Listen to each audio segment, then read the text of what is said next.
war between India and Pakistan, two of the smallest nuclear powers, with only a few hundred weapons of about the size of the Hiroshima bomb, we might die as unintended consequences that the Indian and Pakistani generals never even gave us a thought about.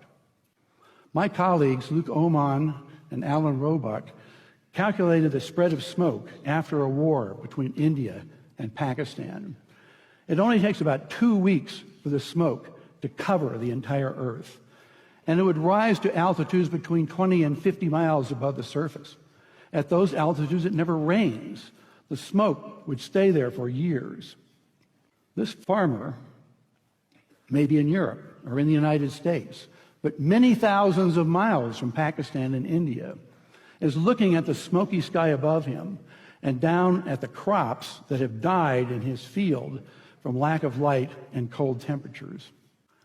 It's estimated that in a war between India and Pakistan, that we would lose 10 to 40% of the yields of corn, wheat, and rice for years afterward because of the bad weather. The entire world only has enough food to feed the population for 60 days unless agriculture produces more food.